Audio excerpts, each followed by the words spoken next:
급해서 화면 막 아무렇게나 전환했어. 미안. 안녕. 펭귄이 안녕. 다들 안녕. 다들 미안해. 늦잠을 자버렸어요. 그러려고 그런 건 아닌데 늦잠을 자버렸습니다. 아, 요즘 난 9시 30분에 일어났는데, 아 미안해. 잠깐만. 일부러 그런 게 아니에요. 그 뭐라 그래야 되지?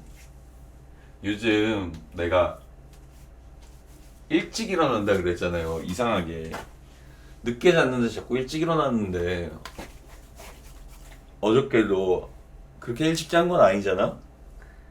어제 한 2시 반, 3시 사이에 잠들었단 말이에요. 3시쯤 잔 것 같아, 3시쯤. 근데 3시에 잤는데, 지금 로션 바르고 있었어. 살짝 멀리 있어요. 3시쯤 잤는데 아침에 처음에 7시에 한 번 깼어. 7시에 한 번 깨고, 에이 너무 일찍 일어났다 또 자야지 하고 다시 잤어. 8시 반에 또 깼어. 8시 반이야. 그래서 일어날까? 근데 뭔가 애매한 거야. 너무 일찍 일어난 것 같고 다시 잤어. 그랬더니 눈을 뜨니까 11시 반이더라고. 그래서 다급하게 디코에 늦게 일어났다고 글 올리고 12시에 방송을 키겠다고 했는데, 또 12시에 방송을 킬라니 내가 씻지도 못하고 막 그러고 켜야 될 것 같은 거야. 그래가지고 씻고는 켜야겠다 싶어서 12시 반으로 다시 얘기를 하고 씻고 왔습니다. 근데 지금 밥도 못 먹은 상태고 배도 고파서 라면을 끓이고 있어요. 물을 지금 올려놓고 왔거든요. 그래서 라면을 제가 왔다 갔다 하면서 끓일 거예요. 아마 뭐 금방 끓일 겁니다. 라면이니까. 물이 지금쯤 이제 끓지 않았을까 싶은데 가서 면을 넣고 다시 돌아오겠습니다. 마이크는 그대로 켜둘게요. 잠깐만요.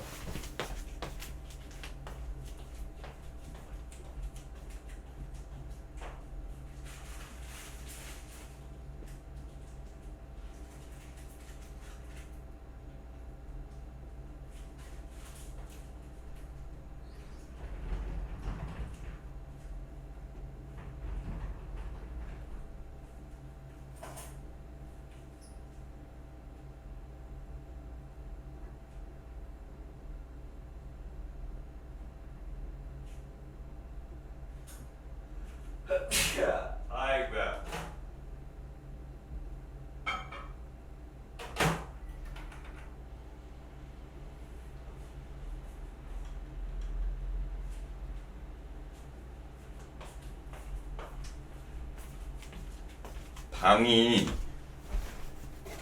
방이 부엌하고 좀 거리가 있어서 아마 부엌 쪽에서 소리는 잘 안 들릴 텐데, 재채기 한 건 들렸니? 재채기 넣는데. 재채기 들렸어? 네, 딱 물이 끓었길래 면을 넣고 말아먹을 밥을 데우고 있습니다. 아니요, 귀엽지 않습니다. 네, 저 레인지에서 돌아가는 밥이 타이머입니다. 저의 루틴이에요. 끓는 물에 면을 넣고 라면 봉지를 버리고 밥을 1분 30초 전자레인지에 돌립니다. 띵 하는 순간에 가서 계란을 풀고 밥을 꺼내고 라면 불을 끄고 딱입니다. 제가 딱 좋아하는 면의 익힘 정도가 완성이 됩니다. 저도 꼬들면을 좋아하긴 하는데 너무 딱딱한 꼬들면은 별로 좋아하지 않아요. 어느 정도 익은 꼬들면을 좋아합니다. 규칙적이네요. 그쵸? 좀 규칙적인 생활을 해야 합니다. 잠도 규칙적으로 자고 해야 될 텐데 참 그게 잘 안 될 뿐이지. 벌써 또 됐네요. 자, 가지러 가볼게요.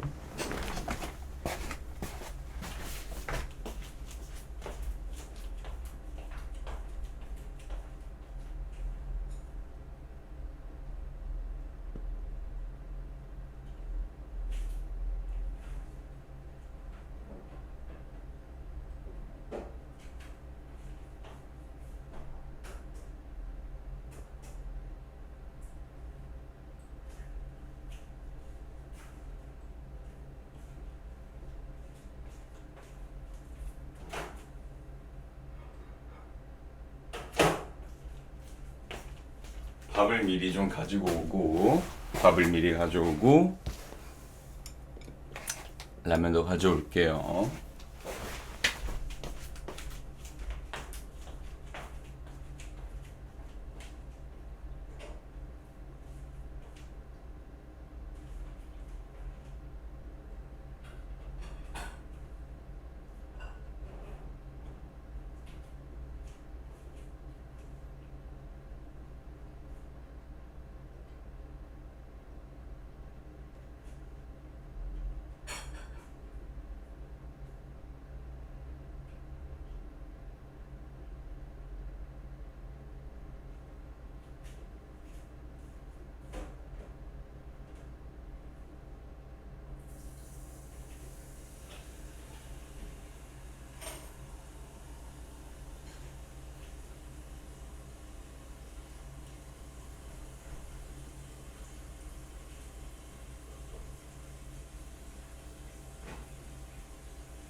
가지고 왔지롱.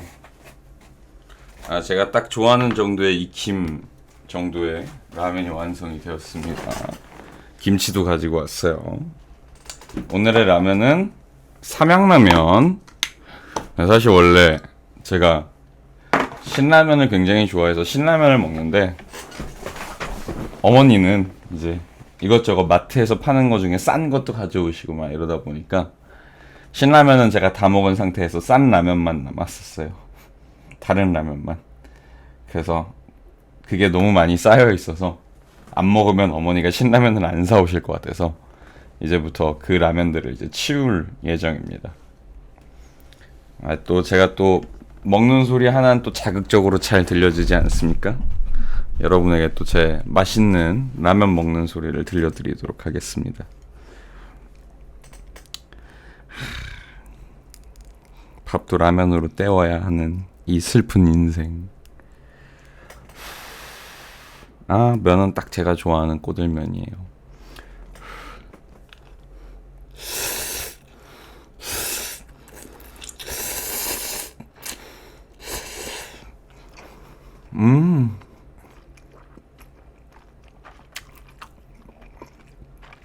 라면 맛있잖아요. 맛있죠. 맛있어. 라면 맛있어.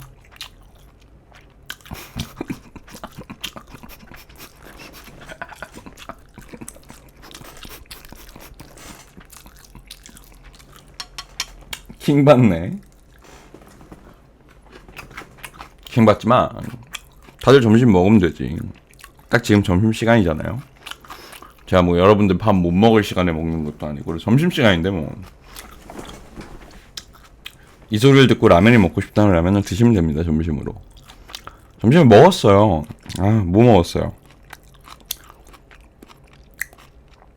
점심으로 뭐 먹었을까잉?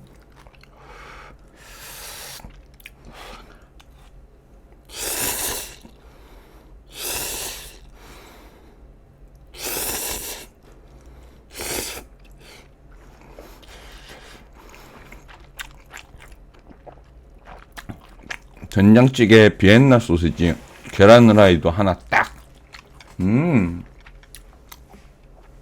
맛있게 먹었네. 좋네. 된찌 맛있지. 저도 된찌 좋아합니다. 된찌 또 된찌에다가 딱 밥 비벼 먹으면 딱인데.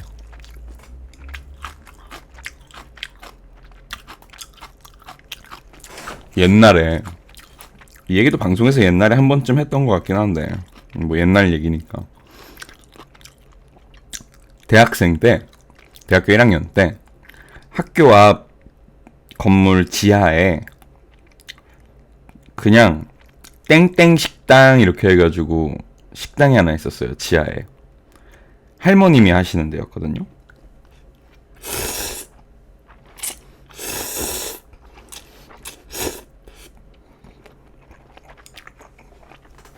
근데 가격이 김치찌개 3,000원, 된장찌개 3,000원, 순두부찌개 3,000원 막 이랬어요. 물론 찌개가 그 왜 식당 가면은 계란찜 나오는 뚝배기 있죠.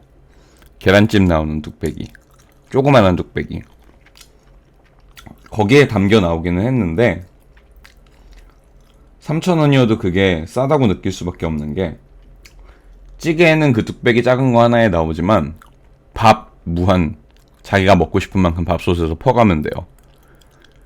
그리고 반찬 할머니가 일단 기본으로 만들어 놓으신 반찬을 내가 퍼다 먹으면 돼요.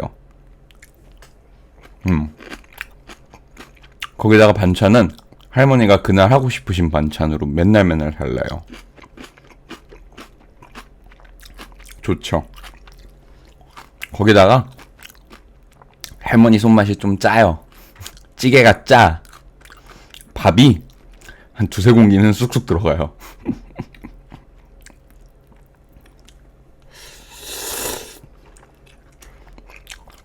그리고 대학교 바로 앞에서 그렇게 장사를 하시는 할머님이면 학생들, 애기들을 너무 좋아하세요. 그래서 오면은 다 막 반갑게 인사해 주시고, 그러니까 애들도 진짜 할머니 때 온 것처럼 할머니 저 왔어요 이러면서 들어와가지고 김치찌개 하나 주세요. 그래서 막 먹으면 할머니가 막 이렇게 저렇게 오늘도 수업 많이 들었어? 바빴어? 왜 이렇게 점심을 늦게 먹어? 이러면 막 오늘 할머니 너무 힘들어요 이러면서 막 그러면서 밥 먹는 곳이었거든요. 근데 1학년 마치고 군대에 갔다 오니까 문을 닫았더라고.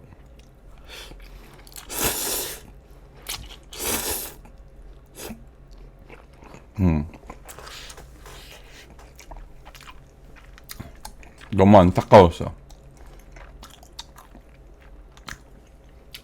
그래서 후배들한테 물어봤는데 후배들은 잘 모르더라고. 남아있는 선배들은 별로 없고. 약간 남자들은 그게 있어요. 군대를 갔다 오면, 특히 1학년 마치고 군대 갔다 오면 아는 선배는 없고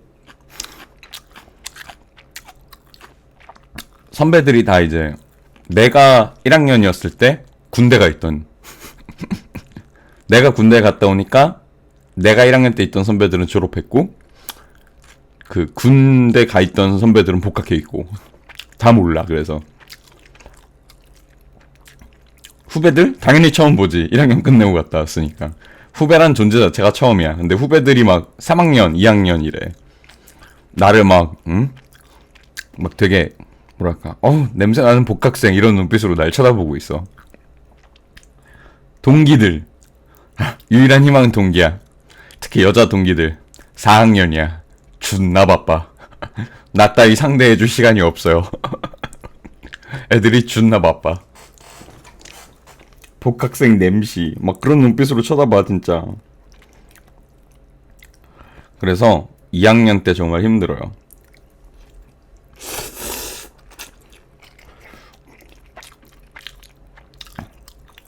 거기서 또 애들이랑 잘 모르니까 OT랑 MT 가가지고 애들이랑 친해져야지 이러고서 가가지고 나대봐. 더 싫어해. 그냥 물론 OT랑 MT를 가기는 해요. 안 갈 순 없어서 가는데 가서 조용히 있어요.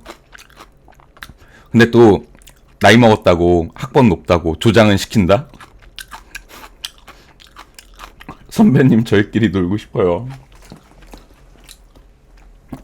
슬프다.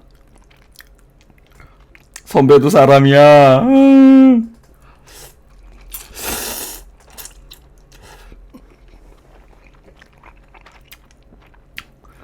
그래서 가서 조장하면서 이제 MT 같은 거 조장하면서 이제 조원이었던 친구들하고 좀 친해지죠. 나도 너희처럼 어렸었어. 맞아.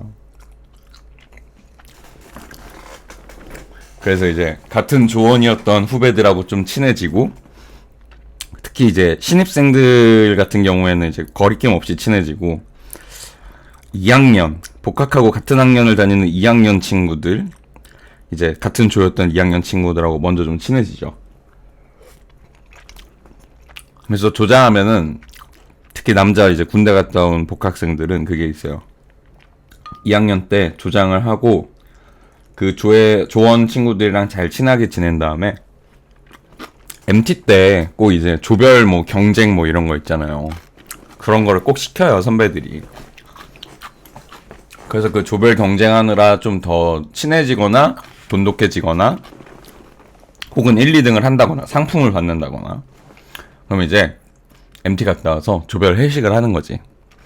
야, MT 땡땡조 뭐 우리 저번에 뭐 그 해서 받은 상품 그거 받은 거로 뭐 10만 원 지원 받았으니까 회식하자 라던가 아니면 고생했으니까 회식하자 하고 가요. 그러면 이제 조장이 한턱 쏘는 거죠. 뭐 상금 받으면은 상금을 보태는 거고. 사실상 보면은 그게 학생회가 학생회장이나 이런 친구들이 대부분 이제 고학번들이잖아요. 어떻게 보면 MT라는 게 물론 신입생들 대학교에서 이렇게 논다라고 대학교에서 노는 방법을 같이 놀면서 하는 그런 느낌도 있지만 내가 보기에 MT는 복학생들을 위한 것 같아. 솔직히 상품 뭐 다른 거 줘도 되잖아요. 근데 조원이 여러 명이라 뭘 줄지 애매한 것도 있지만 그냥 10만 원 정도 상금을 주면 그거를 조장이 사실 조장들이 대부분 갔다 오면 이제 조별 회식하거든. 근데 그 조별 회식 때 10만 원 그냥 보태 쓰는 거야, 사실은. 근데 그거 조별 회식 가가지고 자 뿜빠이 하자, 야 n분의 1 할 거야, 얼마씩 내 이러면은 조장이 진짜 볼품이 없어요. 뭐 요즘은 그런지 모르겠는데 나 대학교 때는 그때까지는 좀 선배들은 지갑 열어 입 닫고 지갑 열어의 그 전형적인 그거였단 말이야. 그래서 가서 선배들이 쏘는데 조장이 쏘는데 이제 그 상금을 보태 쓰라는 거지. 사실 조원 다 가면 한 7, 8명 가는데 7, 8명이 술 마셔봐. 대학생 애들이 20살, 21살들이 얼마나 많이 먹겠어.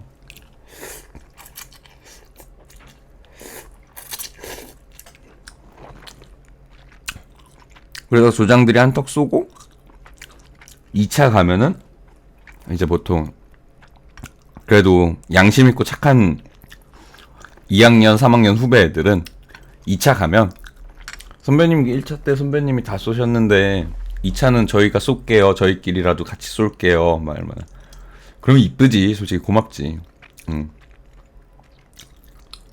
아니야, 그냥 내가 2차도 살게. 막 이렇게 되기는 하는데. 그래도 말이라도 그렇게 하면. 근데 2차 갈 때쯤에 2학년, 3학년 애들이 저는 가볼게요. 이러고 가는 애들이 있어. 씨. 와, 존나 꼴보기 싫어, 진짜. 1학년 애들은 보통 그런 자리 잘 안 빠지는데 2학년 애들은 빠지는 친구들도 있으니까. 뭐 물론 다음날 일이 있고 뭐 사정이 있어서 빠지는 친구들도 있는 거 알긴 아는데 눈에 보인단 말이지.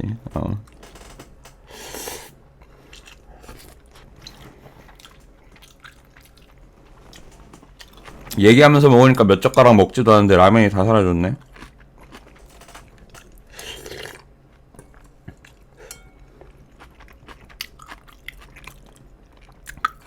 저는 라면에 계란을 불 끄기 좀 전에 풀어서 겉에 그 흰자만 살짝 익히는 걸 좋아합니다. 노른자는 약간 술안처럼 먹어요.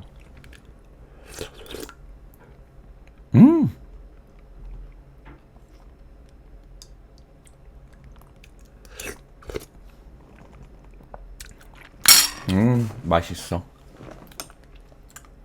라면을 끓였는데 밥을 안 만다? 그건 범죄지. 전 범죄자가 되고 싶지 않기 때문에 밥을 말도록 하겠습니다. 라면을 끓였으면 밥을 말아야지. 암.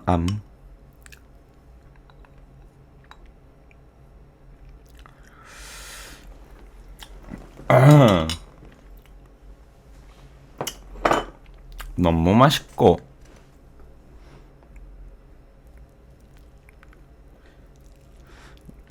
밥을 어머님과 콩밥을 하셨어요. 난 콩밥 먹는 교수님이었어. 콩밥 푸르님 안녕하세요. 지각. 아, 지각쟁입니다. 죄송합니다. 콩 싫어 퇴. 난 콩을 싫어하진 않는데 너무 콩만 있는 건 싫어요. 콩밥이어야 되는데 밥콩인 경우들이 있단 말이지.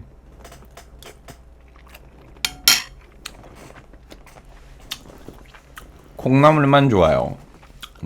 난 콩은 뭐 싫어하진 않아요. 지각 벌칙 없나요? 지각 벌칙? 지각하면 벌칙이 있나요? 허허허허허 허허허허허허.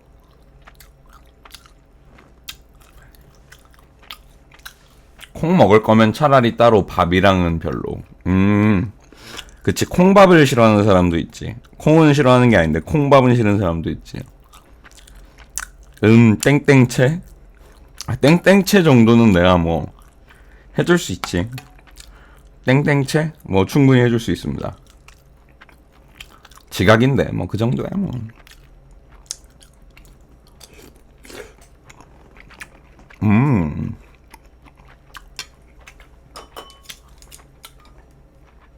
너네들 정말 순한 아이들이구나. 정말 무서워.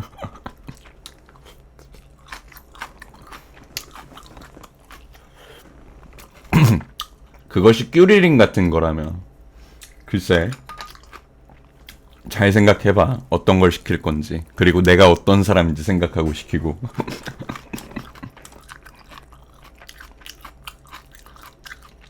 습 애교? 아, 애교는 안 해. 애교 안 해. 애교 안 해. 그런 건 없어. 니은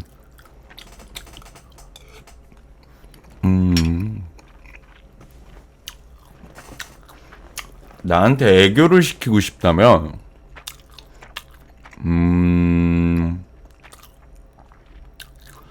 나한테 애교를 시키고 싶다면 정말 거절할 수 없는 큰 돈을 가져오거나 거절하기엔 너무 큰 돈이었다가 이제 실행될 정도의 돈을 가지고 온다거나 돈이 아니라면 애교? 글쎄 애교 내가 애지간한 일로는 할 생각이 없거든. 물론 지각한 거 미안한 일이고 뭐랄까 벌칙 해야 할 만한 일인 건 알고 있는데 애교는 아닌 것 같아. 나의 애교를 그렇게 쉽게 볼 수 있을 거라고 생각하지 마. 오호 솔깃? 뭐 그 거절할 수 없는 큰 돈이었다? 얼만 줄 알고 그게 솔깃이야. 얼만 줄 알고 솔깃을 해요.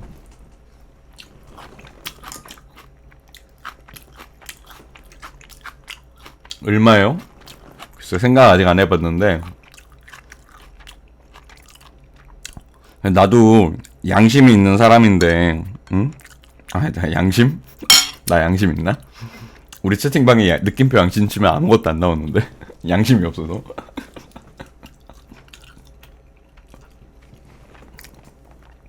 양심?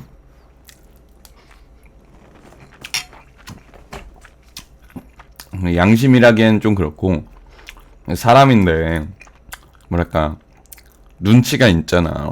그래서 근데 솔직히 뭐 10,000원 썼다고 10,000원 쏘고서 애교해주세요 이러면 안 해요. 10,000원으로는 날 살 수 없어. 5만? 아이 5만 안 되지. 5만 안 되지.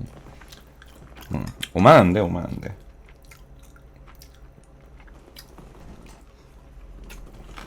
10만?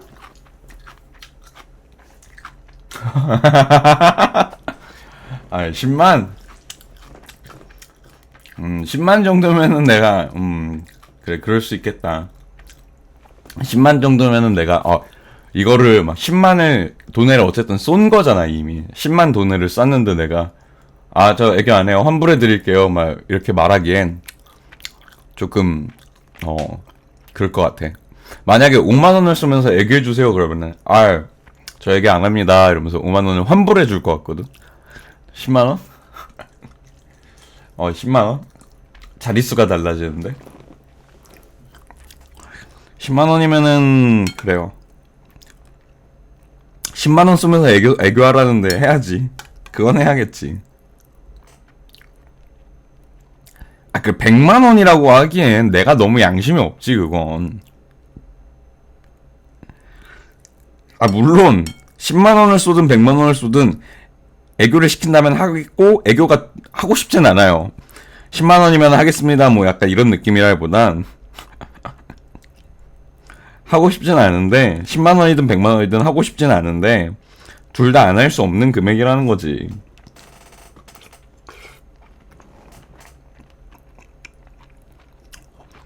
그렇다고 내가 먼저 나서서 저 100만 원 안 주면은 애교 안 해요 막 이렇게 말하는 건 너무 그렇고. 그리고 또 공식적으로 애교는 10만 원부터입니다 라고 말하는 거는, 그거는 내가 애교를 마치 뭐 할 수 있는 사람인 것 같잖아. 아니에요. 그렇지 않기 때문에 저는 딱히 뭐 정해두지 않겠습니다. 깝이 아, 뭘 깝이야. 무슨 돈을 10만 원이나 쓸라 그래. 그 돈으로 맛있는 거 사 먹으렴 다들. 10만 원이면 할 수 있는 게 참 많단다. 아니, 공식적으로 막 그런 건 아니에요. 아까도 말했지만 거절하기엔 너무 큰 돈이었다 약간 이런 거지. 만난 거 사 먹고 남으면요, 옷 사요. 옷. 10만 원으로 옷 살 수 있어요. 옷.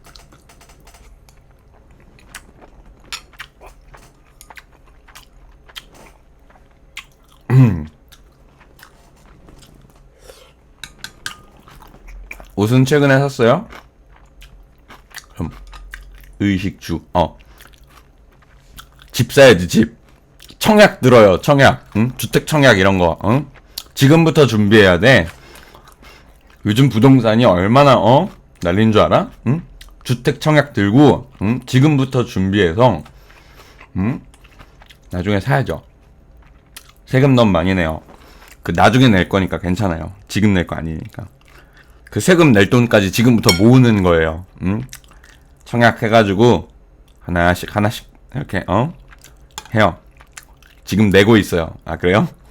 이미 열심히 하고 있군요. 잘하고 있어요. 아, 월세 내고 있는 거예요? 월세 말고 자가가 되기 위한 주택 청약을 들어요.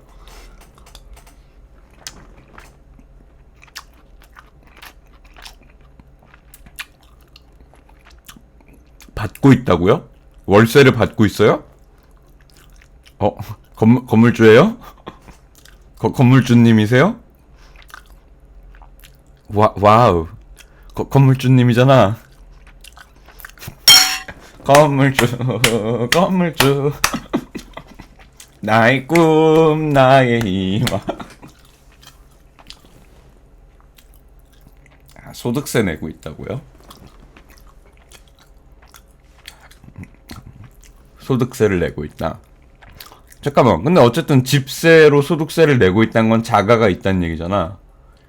오, 자가가 있는 사람이군요. 멋있어. 나도 있긴 있는데. 그 내 집이라고 하기 애매한 내 집. 집은 포기했습니다.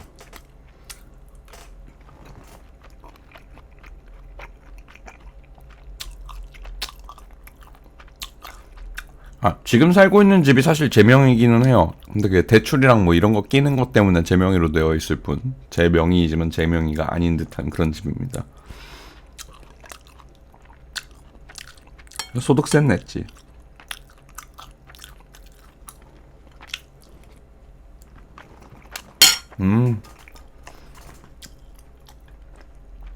콩밥인 줄 알았는데 밥콩이었어. 콩이 너무 많아. 어머니가 콩을 너무 많이 넣어, 밥에다가.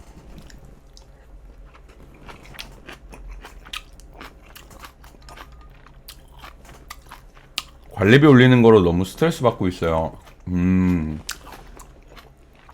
관리비 요즘 뭐 난리죠. 가스비도 대란이었고 막 지금 얘기가 많았죠. 그래서 아파트나 이런 데들은 요즘 관리비 때문에 뭐 난리긴 하던데.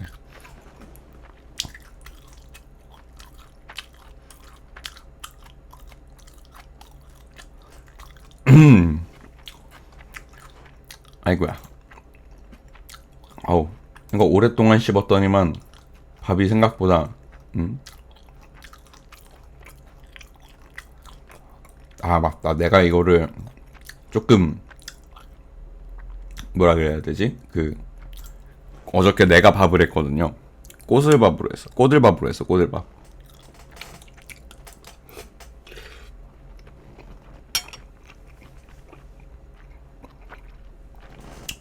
관리비 올린다고 말하자마자 그러니까 요즘 난리예요.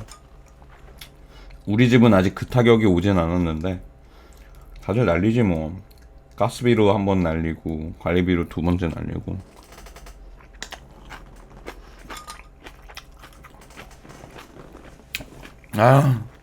요즘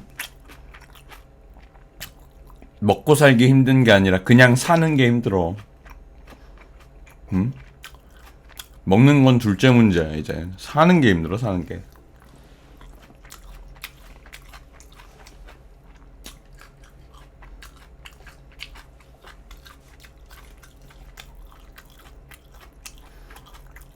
나는 내가 저번에 했던 얘기 있잖아. 기억해? 대학교를 졸업할 때쯤에, 그러니까 내가 성악을 시작할 때는 내가 성악을 해서 세계적인 성악가가 되겠어 라는 원대한 꿈이 있었어. 그 대학교에 입학할 때쯤에는 세계적인 성악가는 못 되더라도 성악가로서 성공을 하겠어 라는 꿈이 있었어. 큰 꿈이. 그러다가 대학교를 졸업할 때쯤에는 내가 음악을 해가지고 밥 먹고 살았으면 좋겠다 라는 이렇게 소소한 꿈으로 바뀐다. 리리님 어서 오시고요. 그 소소한 꿈이었다가 지금의 나는 내가 성악을 해서 음악을 해서 밥이라도 먹었으면 좋겠다. 사는 건 내가 어떻게든 알아서 다른 거로 살아볼 테니까 이걸로 밥값 좀 벌었으면 좋겠다. 먹고 사는 거가 아니고 사는 건 내가 알아서 할 테니까 밥이라도 먹게 해줬으면 좋겠다. 이걸로. 지금은 그렇습니다. 이걸로 밥이라도 먹었으면 좋겠어요. 밥값은 해야지. 내가 이거다 들인 돈이 얼만데 씨부를. 내가 여기다가 꼬라박은 돈이 얼만데.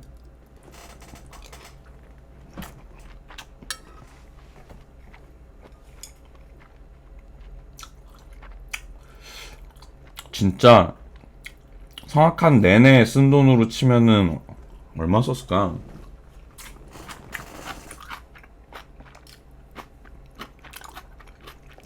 엄청 썼는데.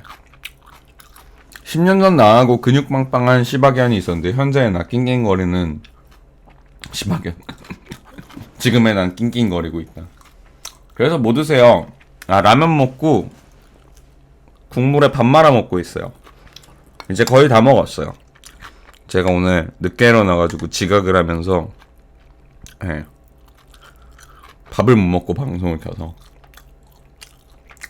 일단 천문학적인 돈까지는 아니긴 해요.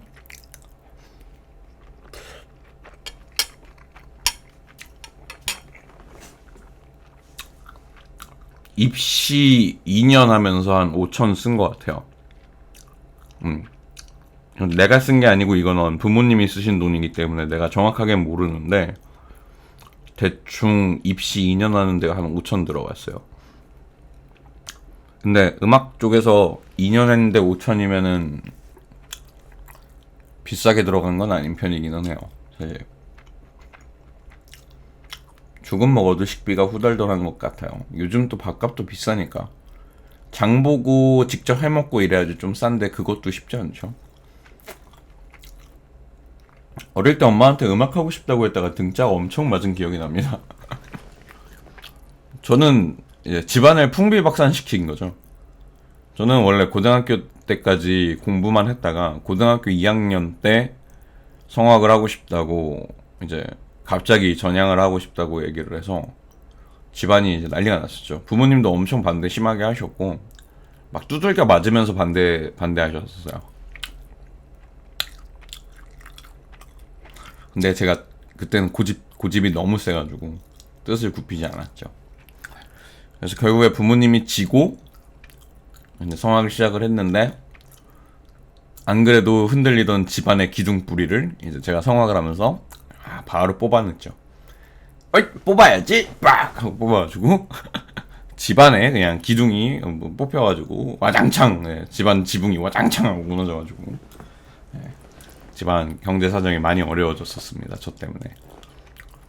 말했듯이 2년 동안 제 그 성악 배우는 데만 5천을 썼으니까요. 그래서 근데 그건 있어요. 부모님한테 그런 큰 돈을 이제 도와주셨다라는 감사함과 죄송함이 있기 때문에 20살 때부터 지금까지 부모님한테 손을 벌리고 살진 않아요.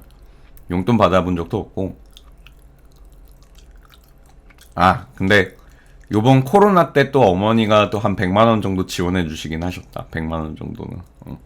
그 100만 원으로 내가 자격증 공부를 한 거지, 사실은. 근데 뭐 거기에 요것저것 다 하면 한 어머니가 한 200만 원 정도. 판소리 하고 싶었는데 판소리 어렵죠. 나도 판소리 잠깐 배웠었는데.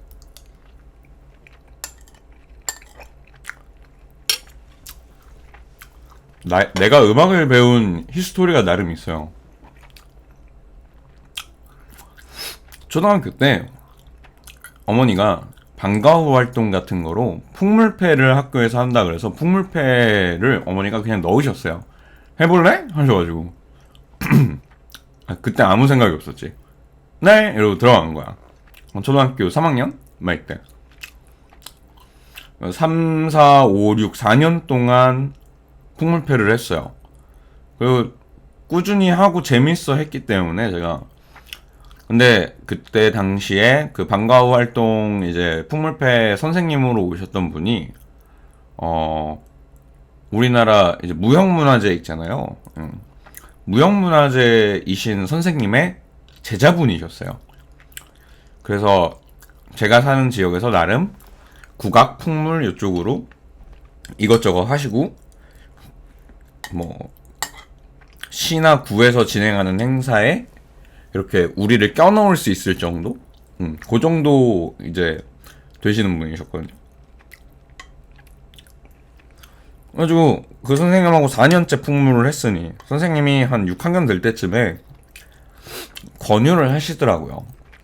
베니 너가 이렇게 풍물 하는 것도 좋아하고 국악하는 것 자체를 좋아하는 것 같은데 국악 쪽으로 공부를 해볼 생각은 없니? 국악중을 가볼 생각은 없니? 이렇게 말씀을 하신 거죠. 재밌을 것 같더라고요.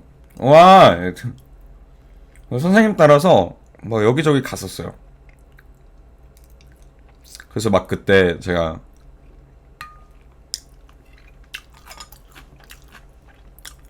어린이 성가대 막 이런 것도 하고 있었거든요.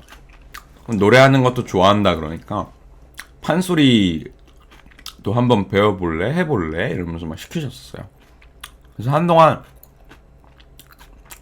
판소리도 처음에 해봤어요. 물론 전문적으로 배운 수준이라고 말을 할 수 없는 수준으로만 배웠죠. 발성 같은 게 목에 붙지도 않은 그런 때였고.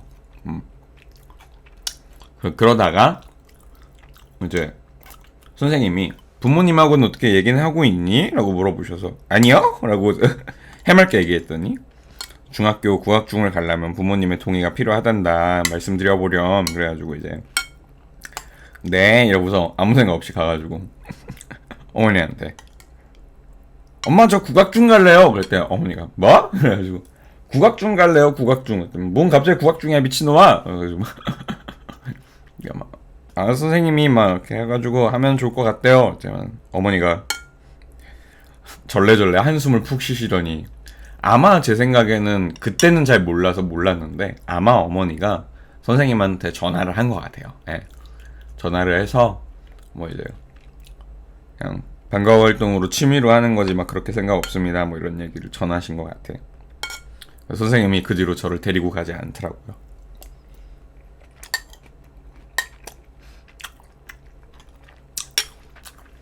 그렇게 저의 첫 음악 인생은 그냥 방과후 활동으로 마무리가 되었었답니다.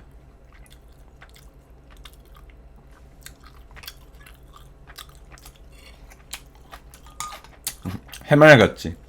나 어릴 때 되게 멍청하고 해맑았어. 그 흔히 어른들이 말하는 헛똑똑이 있잖아. 헛똑똑이. 공부는 잘하는데, 응? 공부는 잘하는데 막상 그러니까 진짜 지혜로워야 할 때 지혜롭지 못한 케이스들 있잖아. 내가 어릴 때 딱 그랬어. 헛똑똑이었어. 진짜 그 헛똑똑이 그 사건들이 몇 개 있거든요. 지금 생각해보면 와 진짜 나는 진짜 나 바본가 싶은 거야. 그 어린 시절의 나를 되돌아보면 진짜 바보 멍청이야 진짜. 헛똑똑이.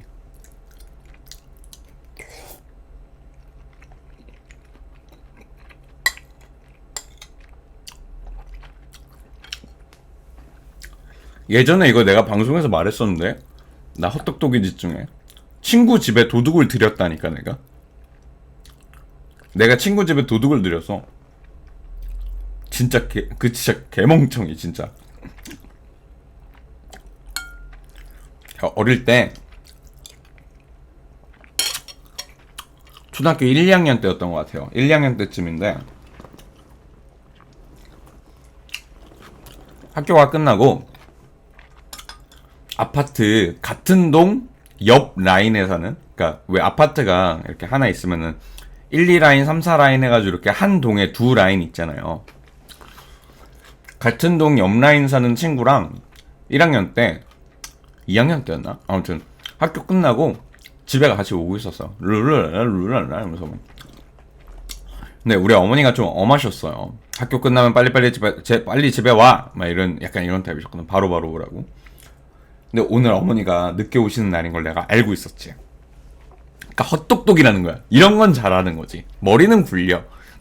어머니가 늦게 오시는 날이니까 친구네 집 가가지고 친구랑 좀 놀다가 몇 시까지 집에 들어가면은 되겠다 이러고서 친구네 집에 놀러 가기로 한 거야. 그리고 또 같은 동 옆 라인인데 뭐 거기서 나와서 우리 집으로 갔는데 뭐 얼마나 걸리겠어.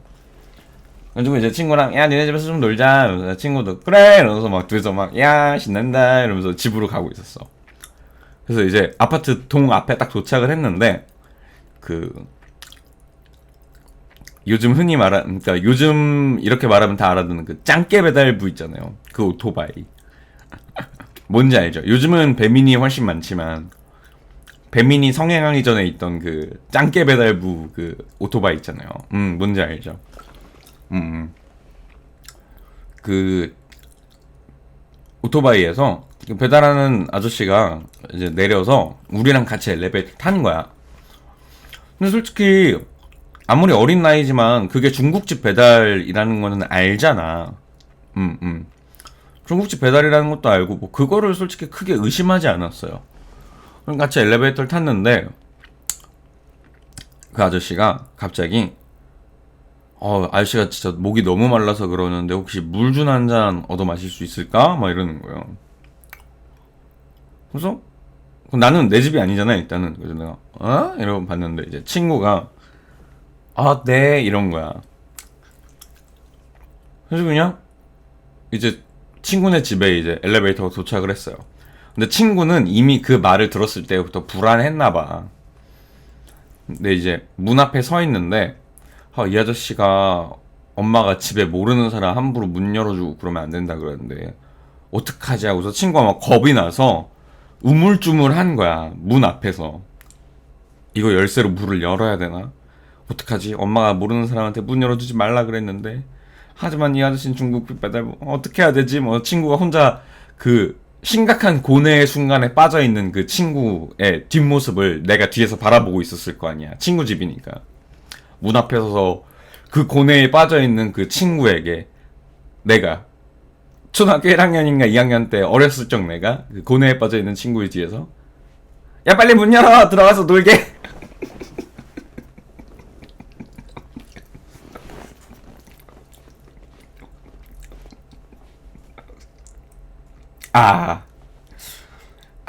친구는 심각한 고뇌에 빠져있었지만 전 아무 생각이 없었습니다. 빨리 놀고 집에 가고 싶었거든요. 어머니한테 걸리지 않기 위해서. 그렇게 친구는 문을 열었죠. 친구가 문을 열고 들어가서 아저씨한테 물을 갖다 줬어요. 근데 그 아저씨가 그때부터 방에 서랍을 이렇게 열기 시작하는 거예요. 네, 친구가 물을 갖다 줬는데 서랍을 열고 이건 어떻게 여는 거니? 막 물어보면서 막 서랍을 열고 그 친구는 바짝 쪼른 거죠.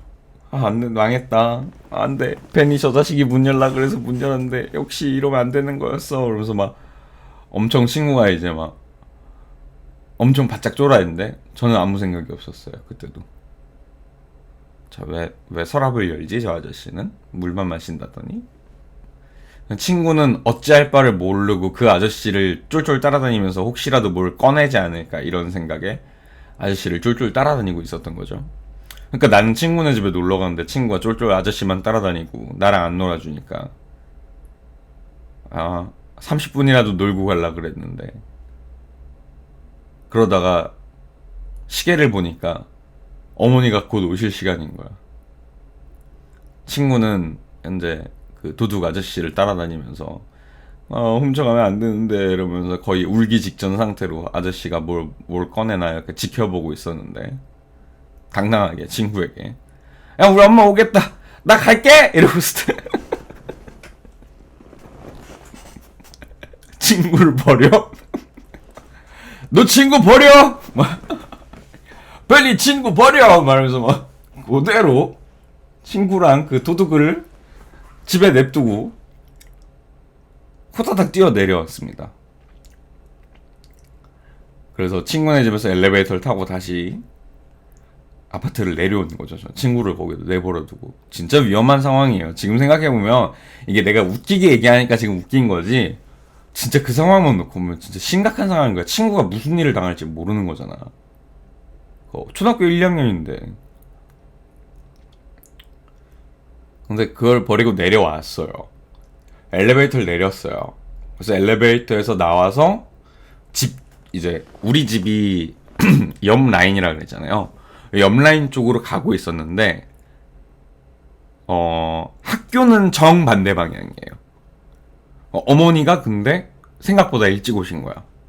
어머니가 학교 쪽이 아니고 반대쪽에서 내가 오니까 라인 앞에서 만난 거야 어머니랑. 그래서 어머니가 너 어디서 와? 왜 학교 쪽이 아니고 저쪽에서 와? 라고 어머니가 얘기를 한 거야. 근데 그때까지 친구의 상황이 뭔지 잘 몰랐으니까 나는 아무 생각이 없었으니까 어머니한테 친구네 집에 갔다 왔다고 걸리면 어머니한테 뒤지게 맞을 것 같은 거야. 무섭잖아. 그래서 어머니한테 또 말도 안 되는 뻥을 친 거야. 그때 내 머릿속에 남아있던 이미지 중에 강렬하게 남아있던 건 오토바이밖에 없었거든요. 그래서 어머니한테 오토바이를 탄 어떤 사람이 나를 이렇게 뒷목을 이렇게 낚아채가지고 저쪽까지 끌고 갔다. 그래서 내가 하고 끌려가다가 풀려서 도망쳐 왔다 라고 어머니한테 말도 안 되는 뻥을 친 거야. 또 어머니는 근데 그게 얘기를 이렇게 내가 그 어린 나이에는 그냥 오토바이라는 거랑 연관을 지어서 뻥을 친 것 뿐인데 어머니가 듣기에는 정말 심각하잖아 그것도. 그래서 어머니가 큰일이다 싶어가지고 경비 아저씨한테 간 거야. 분리수거를 하고 계시던 경비 아저씨하고 어머니하고 얘기를 한 거야. 아들이 뭐 그런 일이 있었댄다. 여기 동네에 지금 오토바이 타고 다니는 사람 잡아야 될 것 같다. 그래서 경비 아저씨도 오토바이 지나가는 거 많이 못 봤는데 큰일이네요. 위험하겠네요. 말해서 어머니랑 아저씨랑 심각해진 거야. 근데 어머니가 이제 나한테 어떤 오토바이였어? 그러다가 이 오토바이야? 라고 이렇게 아파트 앞에 세워져 있는 오토바이 가르친 거야. 손가락으로. 그 오토바이를 내가 봤어요. 그리고 나는 또 해맑게 얘기했죠. 저거 땡땡이네 집에 들어간 중국집 아저씨 오토바이인데?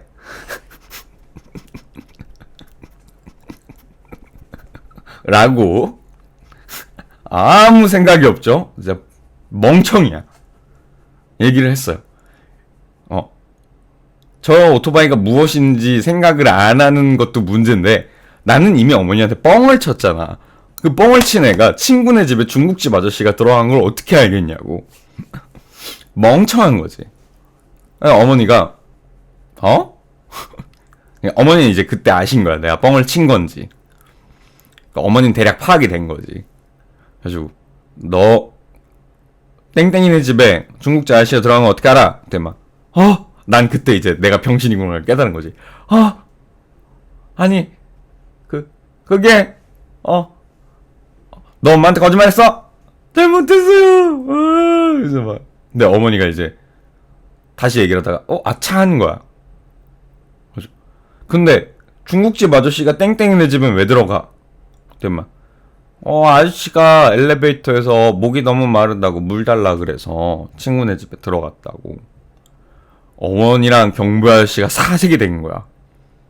근데 아직 오토바이가 이 앞에 있잖아. 오토바이가 앞에 있잖아.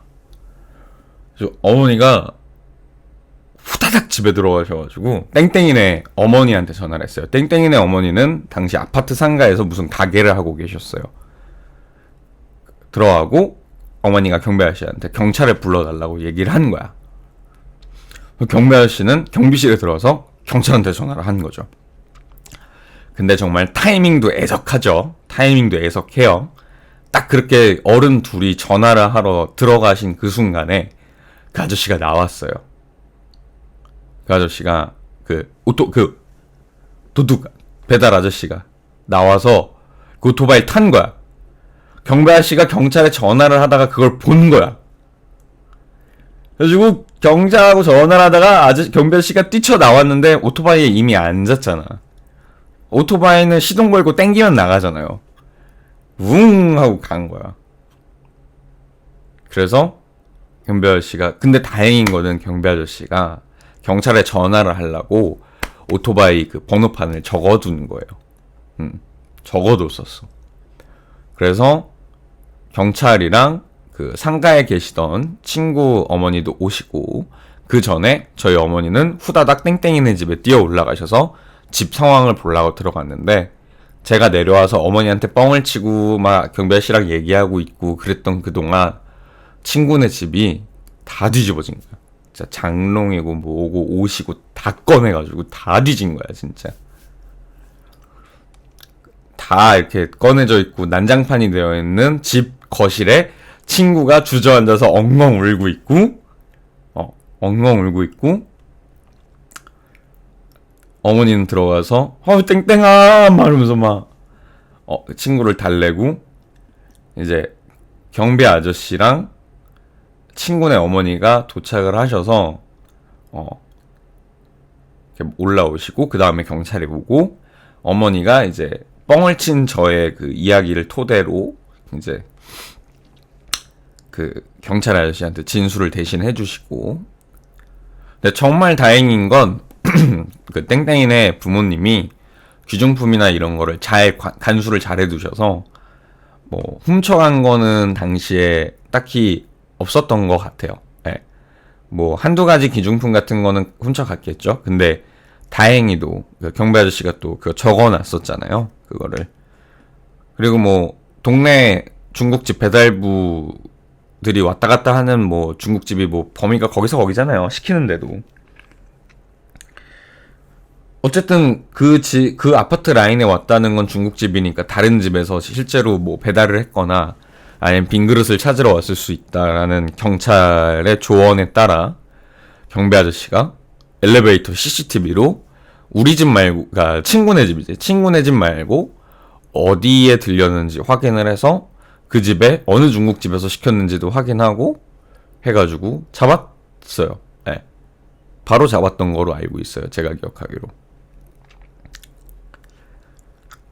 그래서 그렇게 일단 사건은 이제 경찰에 넘어가고 잡기 전이죠. 이제 잡기 전에 이제 경찰한테 어머니가 진술이랑 그런 거를 다 해주시고 어머니가 일단 그 친구네 어머니한테 이제 상황 이렇게 잘 해결하라고 다 얘기해주시고 우리 어머니가 진짜 똑똑하시거든. 어머니가 잘 이렇게 해주시고 막 경황 없으신 거 다 챙겨주시고 우리 아들이 바보같이 굴어가지고 미안하다고 이렇게 하고서 저를 데리고 집에 오셔서 전 정말 뒤지게 맞았어요. 네. 정말 뒤지게 맞았어요. 어머니한테 뒤지게 맞았습니다. 네. 그래서 정말 이제 나중에 그 친구한테 너무 미안하더라고요. 어머니 얘기를 듣고 나니까 내가 얼마나 바보 같은 짓을 한 거고 얼마나 생각이 없었는지 친구가 얼마나 무서웠을까 막 너무 미안한 거예요. 친구한테 그 다음에 만나서 미안하다고 사과하고 얘기하고 했죠. 하지만 그렇게 그 친구와는 학년이 넘어가면서 멀어지고 그렇게 되었답니다. 근데 진짜 엄청 무서웠을 거야, 친구는. 그 내가 얼마나 원망스러웠을까? 고민하고 있는데, 문 앞에서 고민하고 서 있는데, 야, 빨리 문 열어! 놀게! 막 이러면서 뒤에서 막 개소리를 하고 있고. 진짜 내가 얼마나 원망스러웠을까, 내 친구는.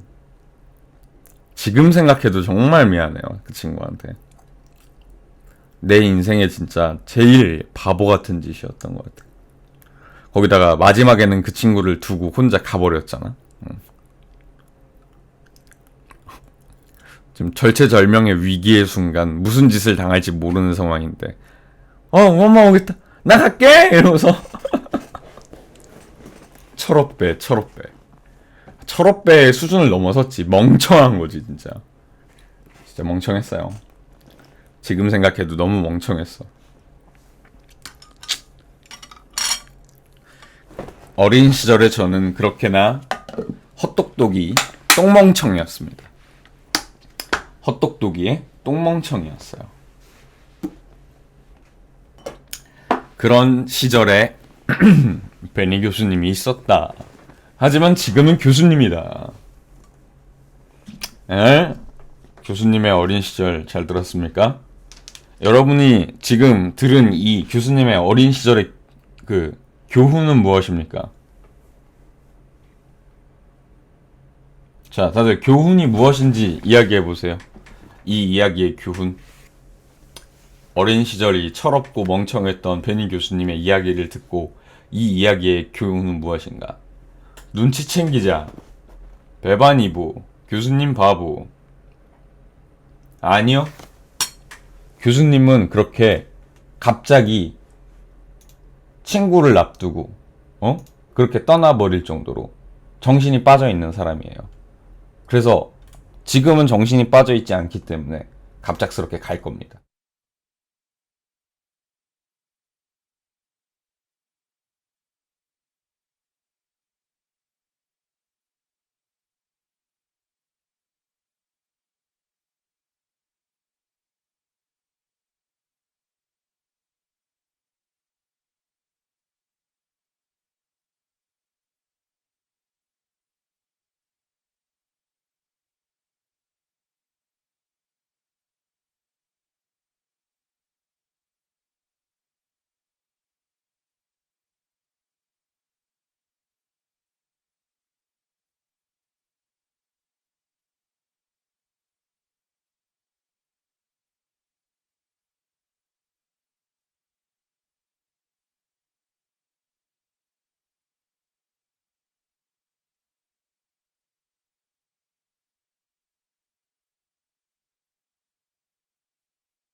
날이 따뜻해지는 3월. 봄이 점점 다가오고 있음이 느껴지고 있는데 이 따뜻한 봄날 여러분들은 뭔가에 빠져있진 않으신가요? 저 베니 교수님은 커피에 한창 빠져 있습니다. 보통 이걸 카페인 중독이라고 하죠. 커피 없이 살 수 없는 몸이 되어버렸. 헛소리 그만하고. 네. 요즘 커피를 안 마시면은 살 수가 없어.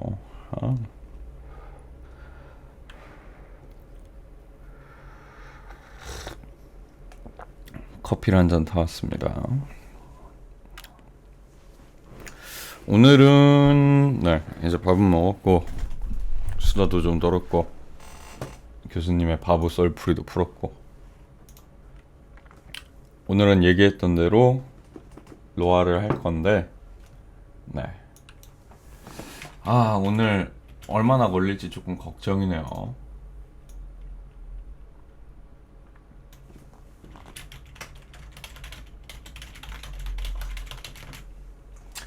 오륙관을 지난주에 트라이를 갔는데 이제 우리 길드 분들이랑 같이 갔다 보니까 사실 어거지로 깨주셨어요. 그러다 보니 사실 뭐가 뭔지도 아직 잘 모르고 겨우겨우 이렇게 그냥 엎뚱엎뚱 해가지고 깬 느낌인데 오늘은 좀 본격적으로 제가 직접 트라이 팟에 들어가서 트라이를 하면서 구르고 굴러가며 제 실력을 키워보도록 하겠습니다. 일단은 로아를 키고요.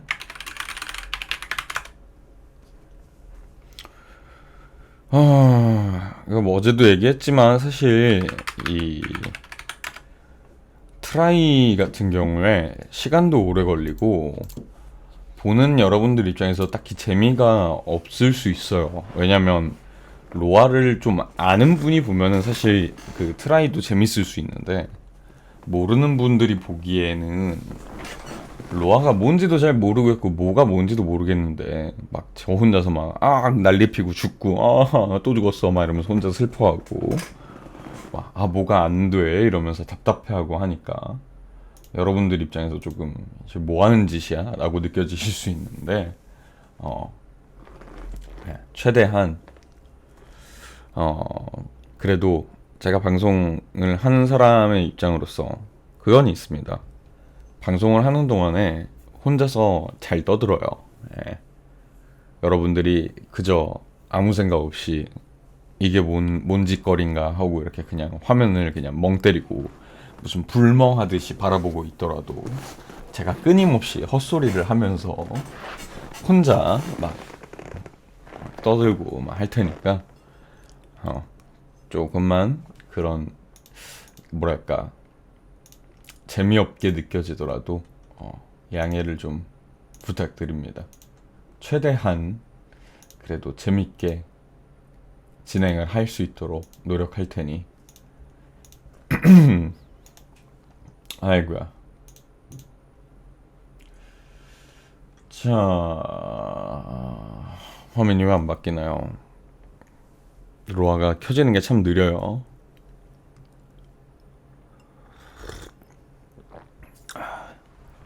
일단 1사관문 같은 경우에는 어느 정도 이제 뭐 익숙해져 있고 쉽게 하는 편이기 때문에 파티만 잘 만나면 큰 문제 없습니다.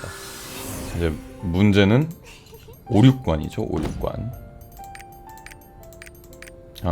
화면 바꿀게요. 잠시만요.